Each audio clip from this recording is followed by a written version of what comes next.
আজকাল আর এসব ফল কোথায় দেখতে পাওয়া যায়? আগে যখন আমরা কোয়ার্টারে থাকতাম, প্রত্যেকের কোয়ার্টারে বাগানে বিশাল বিশাল বাগান, তো সবার বাগানে এসব গাছ থাকতো, ফলের গাছ, নানান ধরনের ফলের গাছ, ফুলের গাছ। আজকাল দেখা যায় না।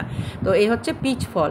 তো হাজব্যান্ড এনেছে, তো এমনি খাবে, আমি বললাম যে চলো আমি আজকে অন্যরকম করে বানিয়ে দিচ্ছি। তো এটা একটু পোকা ছিল, মানে একটু নষ্ট নষ্ট, তো সে সাইডটা ফেলে দিলাম।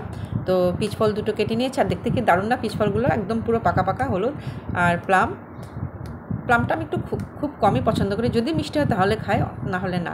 তা এখন দিয়ে দিচ্ছি অল্প নুন, অল্প সন্ধুক লবণ বা কালা নমক যেটাকে বলে, আর অল্প সামান্য চিনি, সামান্য, আর অল্প লঙ্কা গুঁড়ো। চিলি ফ্লেক্স হলে বেশি ভালো হতো, তো আমার যেহেতু নেই, তো আমি লাল লঙ্কার গুঁড়ো দিয়ে দিচ্ছি। ভালো করে মিশিয়ে নিয়েছি। কিন্তু বন্ধুরা, যে ভেবেছিলাম যে কেমন বা হবে, কিন্তু দারুণ, দুর্দান্ত লেগেছে, দুর্দান্ত খেতে, অসাধারণ, কি বলবো। আমি নিজেও ভাবতে পারিনি যে এত স্বাদ হবে খেতে। দু রকমের লবণ পড়েছে, লঙ্কার গুঁড়ো, অল্প মিষ্টি দেওয়াতে স্বাদটাই একদম অন্যরকম। তো আমি বিচিটা কেন বের করলাম, মানে মেয়েকে দেখানোর জন্য বললাম, দেখ বিচিটা কেমন হয় পিচ ফলে। তো আর এই যে, উফ, আমার এখন চোখে, মানে চোখে না, মুখে জল চলে আসছে দেখে। তো তোমরাও পারলে এভাবে বানিয়ে খেয়ে দেখো, দারুণ লাগবে, দারুণ। তো চলো, আবার দেখা হচ্ছে পরের ভিডিওতে।